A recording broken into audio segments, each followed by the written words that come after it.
철인 다윗이 아니라 범인 다윗이었습니다. 그런데 다윗의 위대함은 여기 있어요. 그런 상황에서도 내가 여호와를 찬송할 것입니다. 하나님을 찬송하기로 뜻을 정한 겁니다.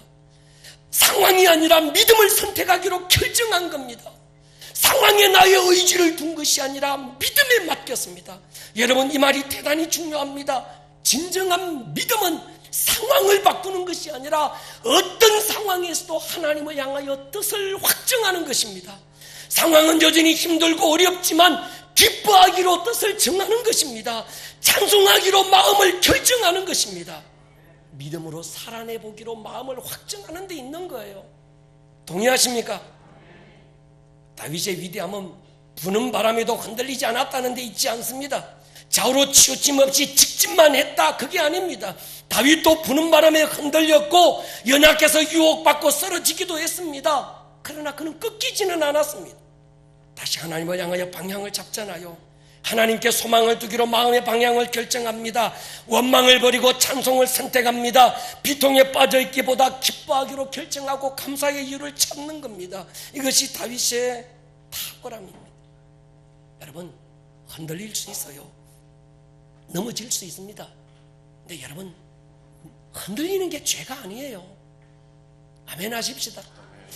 깊이 들어보십시오. 넘어진 게 죄가 아닙니다. 넘어진 자리에서 다시 일어나리라 결정하지 않는 게 죄입니다. 다니엘의 탁월함이 거기 있었거든요. 다니엘서 1장 8절에 보면 다니엘은 뜻을 정했다는 겁니다. 왕이 주는 음식과 마시는 포도주로 자기를 더럽히지 않겠다고 뜻을 정한 거예요. 6장 10절에 보면 다니엘이 조서에 왕의 도장이 찍힌 걸 알고도 자기 집에 돌아가서 윗방에 올라가 예루살렘을 향한 창문을 열고 전에 하던 대로 하루 3번씩 무릎을 꿇고 기도하며 뭐합니까? 하나님께 감사했다. 이게 다니엘의 탁월함입니다. 고난 중에 있습니까? 이럴 때 우리가 해야 됩니다. 일이 있습니다. 하나님을 향하여 뜻을 정하는 것입니다. 믿음으로 반응하기로 결정하는 것입니다. 원망이 아니라 찬송을 선택하는 것입니다. 살다 보면 늘 봄날만 있지 않더라고요. 갈릴리 바다가 잔잔할 날이 없는 것처럼 예의지 않게 바람이 불 때가 있습니다. 주님과 내가 한 배를 타고 있는데도 불구하고 인생의 위기를 만날 수도 있습니다. 주님의 사랑을 의심하게 만드는 상황이 얼마든지 있고 주의 얼굴이 보이지 않도록 내 모든 상황이 먹구름이 돼서 내 눈을 가리고 마는 그런 때도 있습니다.